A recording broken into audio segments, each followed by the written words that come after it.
there's virtual assistants, and then there's like podcast people that are like, hey, you'll hire this company and they'll go get me on 10 podcasts a month. Yeah. I mean, they're everywhere. Oh, I know. And we're getting hit on constantly.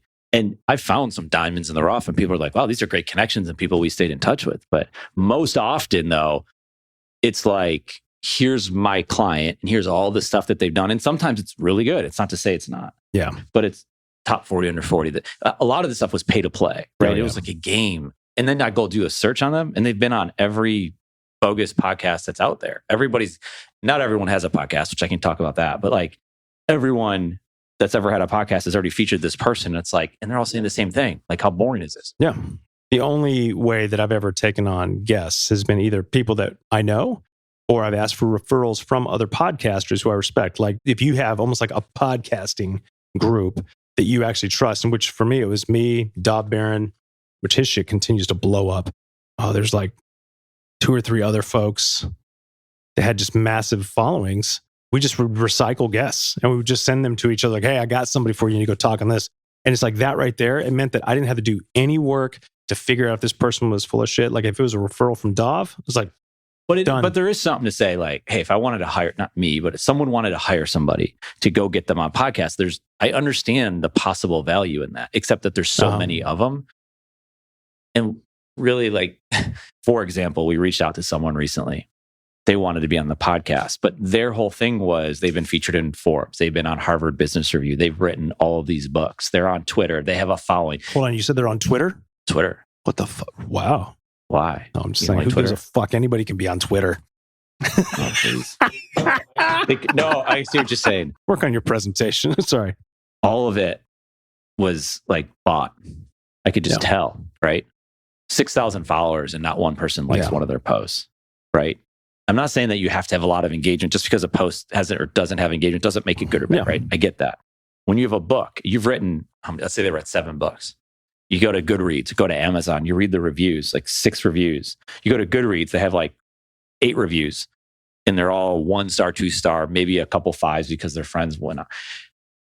It's really hard because when you take a few minutes to back check them, which does take time, you realize if a company were to reach out to me and say, hey, I've got a great guest for you for this podcast, and I'd be like, oh, either I'll ignore them or I'd say, really, why?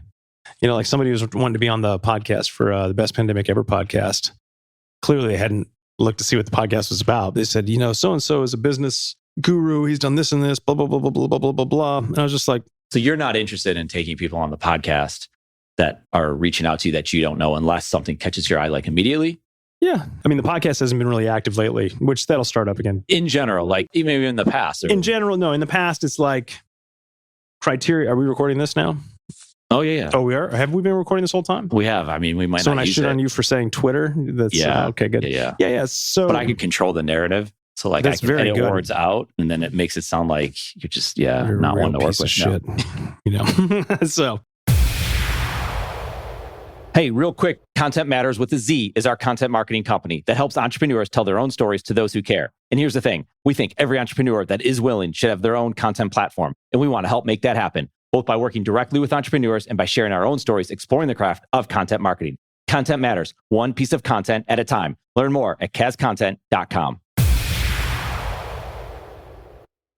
And I can use whatever language I want to on here. I'll try to keep my language clean. That's good. Yeah, cool. I'm not going to talk about anything inappropriate. It's for the children.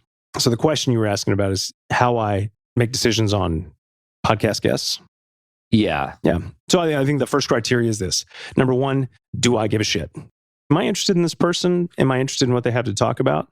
And would they be a good fit? Can we have a good conversation? And would they be something that other people would want to listen to? So I think that's the first thing is like, am I interested? And that sounds very selfish. A lot of people are like, well, you always got to think about what your audience would want to hear. And my answer to that is like, unless you're a Joe Rogan or a Gary Vee, you don't know. Yeah, but even Joe Rogan. Yeah. He's doing it with stuff that he wants to learn about. Of course, absolutely. Talk about it. Yeah, absolutely. Which is what then attracts people that want to learn about that stuff too, which I like Joe Rogan's podcast. I love it because it's a diverse conversation and there's no pretense of like, well, here's the answer. I just brought you on to confirm or this here, answer. drop it, 12 times that you just came out with a new book that nobody cares about. Exactly. Yeah, exactly. I think being selfish on a podcast is important because the person, like, let's say you listen to our podcast, right? Like I don't. If we had a listener. I would never. Right. Go ahead. I'm sorry. If we did, And you happen to be one of them, right? Yeah. And you were interested in the same things that I was interested in, which you're not. But if you were, I am. You would be like, okay, I want to hear what Eric asked because that's the type of feedback that I want. So it's going, you're right. Of course. Like, how many listeners do you need? How many are going to be there? And what's the purpose of having them? Right. Maybe it's just a conversation like we're having now. No one's listening to this thing. Right. Oh no, I've been live streaming this on Facebook the whole time. Right. But like we still had that conversation. I say that all the time. Yeah. That was it. And then might lead to who knows what. Well, of course, that's what people look for is if I knew that you would ask the kind of questions that I would ask, or that you wouldn't let something slide where everybody else might let it slide. Which you see a lot of. Oh, I'm going to keep interrupting you because, right? Absolutely. In this conversation, because you can interrupt me all day long. I know, because this is my show, not yours. Definitely. I respect that. It is. What were you just saying? I'm sorry. Yeah. You felt like you had a real zinger. No, I didn't have a zinger. So podcast rule number 2 is if your guest can't actually throw zingers out there. No, it's not a zinger. Okay. It's a thought. So sometimes you have to take time. I don't even know what a zinger is. So yeah. Well, you like, this is interesting where Lex Friedman, you ever listen to his podcast? So you had Elon Musk on. Yeah. They did this whole thing. And I was listening to it. Like the day it came out randomly. I was like, oh, that's interesting. I want to listen to what he has to say. Because it was like brand new. And if you don't listen to him then, stuff can, be antiquated 3 weeks later. For sure. So he was asking questions like, when are we going to get to Mars? And it would be like, pause for 25 seconds. No words were spoken. That was awesome. Yeah. As opposed to always having to interrupt. It's just like knowing where that conversation goes. But sometimes it is because now I can take you down that path. Like we might never get back to here, but I think we can get back to there, right? The right person, the right conversationalist will get you back to maybe a point if it matters. If not, like, no. What you just said right there, let's move past it. The problem was I just forgot what I was talking about. So then that throws it off. But that's okay because that's a conversation anyway. Absolutely. In about 10 minutes, you'll remember what it was, but then it will have no relevance to where we are in the conversation. Or you bring it back up. I remember early on, I used to have a track I would go down and I would ask a question. Oh, I remember. And then I would try to transition. Mm-hmm. And I would say my transition. You were working too hard. And working too hard, but it's like a little bit canned. And that's okay because I think you have to go through that process. Yeah. As opposed to navigating the different conversations. Now, you still don't have that country music as your intro, though, do you? Yeah, I do. Oh, boy. Yeah. For one of the podcasts. I'm done. You don't like country anymore? I never liked country. I'm just giving you shit. My wife wrote that song, but thank you. Shut up. Yep. Did she really? Yeah. I'm glad you still have it on there. Yeah. I really am. Yeah. And I would just like to promote that song right now. It's good. Into an NFT. Yeah. Now that's something. That's interesting. I talked to a really interesting guy the other day about NFTs. But before we say that, let me comment on what you were talking about. I'll make a note, NFT, and we'll come back to it. But yeah. Do you know how to spell that? I do. Okay, good. Yeah. Well, you're E-N. Yeah. E-N-E-F. Forget. You're going to forget your mark. Go back. No, I'm not going to forget. This is good. What was I saying? No, no, it's you were talking about trying to get back to a place where you could allow things to just carry on. Like you can enjoy the silence. You can tolerate the silence. I think we're already there for most people. So number one, when you get into creating content, there's a bunch of these spoken rules that are based in some reality, but they try to blanket them across for every type of content. And that is like, hey, people's attention span is only 15 seconds. It's like, oh, you need to capture somebody's attention. Oh yeah, 15 seconds is probably, I think it's 1.5 seconds.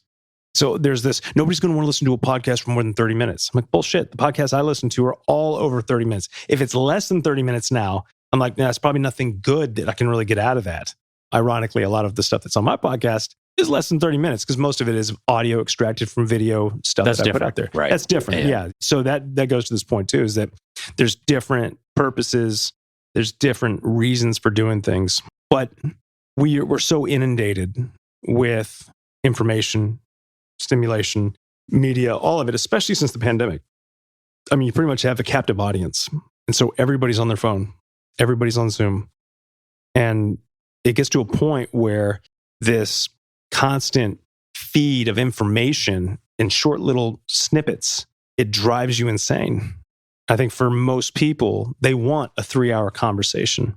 Right? Like Joe Rogan's not successful because, oh, well, Joe Rogan. I mean, you hear him constantly referenced when he started this podcast, it was kind of a joke. Yeah. And that was years ago. Yeah. And it was really for the single intent of like, I want to have people on who I find interesting. And it's not like Joe Rogan was this big famous dude. I mean, sure, yes, Fear Factor and whatnot, but he was just one of millions of other people that had a TV show, and millions is probably not right, but you get what I'm saying. Right. But he followed this as hey, I want to have these conversations with interesting people to answer questions for myself. And more people started listening. And then it grew into this thing. And that is his primary mode of operation now. And to me, it's like that. Why does he have the largest following in the world on a 3-hour podcast? Well, all those rules that everybody's told about podcasting and creating content don't apply there. I think simplifying and coming back and saying, like what you asked me in the beginning is, about criteria for a podcast guest. That's why I've defaulted to, well, if I want to talk to them, that's number one. If I don't want to talk to them, I'm not going to have them on a podcast. Because really all they're doing is asking for me to publicize them and push out their stuff for free. And I'm like, no, man or woman or whatever, not going to happen. It's like, if I don't give a shit about your stuff, like what? No, like podcast should be a time for us to have a conversation. Let's connect. And if we can't do that, hire a marketing company. Then, hire a marketing company. Yeah, like if it's the Best Pandemic Ever podcast with me and Paul Tulin, like we have people on there we want to talk to. You just plugged your own podcast. You like that, nice. didn't you? Yeah. Didn't you? That's yeah. Fair. It was good. Yeah. Absolutely. And it's a great podcast, by the way. On Apple, on Spotify. On Google Play. Ooh, Google Play. That's Definitely. Not a thing anymore. Yeah, we're on OnlyFans too. No, just kidding. We're Google not on podcast, it's called now. Yeah, that's right. Yeah, it's all video, but it's whatever. Okay. So the point is that, but, like on that, if somebody who's a business leader that we like and we want to have them come on, there's never a like, hey, can we get on here and promote your book? I mean, maybe at the end we're like, hey, look, why don't you tell people how they can connect with you? And that's that's a courtesy. Yeah, absolutely. And we're organically incentivized. Yeah. Like that, organically incentivized. I just made that shit up clearly. Organically incentivized, but the sentiment is there, meaning that I want to genuinely. Yeah, authentic. I would say that I'm not really incentivized. I'm compelled. Yeah. I'm organically compelled. Let's go with organic. Yeah, I want to. I want to do it. I'm like, I like this person. Yeah. And I really want to help them. Yeah. Yeah. I mean, this isn't rocket science, but these are some of the things that I've just learned over time of creating massive amounts of content. Yeah. I think when you talk about attention span, I find it funny because so my kids were staying with my parents. We're down in South Carolina. They're staying with them. And they're like 2 of our listeners, my mom and dad, right? Right. Yeah. Of only listeners. But they're binge watching Arrested Development. And so they come back and they watch 2 episodes. And apparently, and my parents probably hear this for the first time, right? They were like, that's it. Right, we're done. And my kids were like, what do you mean we're done? Like, we're binge watching. Mm-hmm. Like, binging doesn't mean 2 episodes. Binging means like 6 to 15 episodes. Who knows? Seasons, right? Content Matterz with a Z is our content marketing company that helps entrepreneurs tell their own stories to those who care. And here's the thing. We think every entrepreneur that is willing should have their own content platform. And we want to help make that happen, both by working directly with entrepreneurs and by sharing our own stories, exploring the craft of content marketing. Content Matterz, one piece of content at a time. Learn more at kazcontent.com.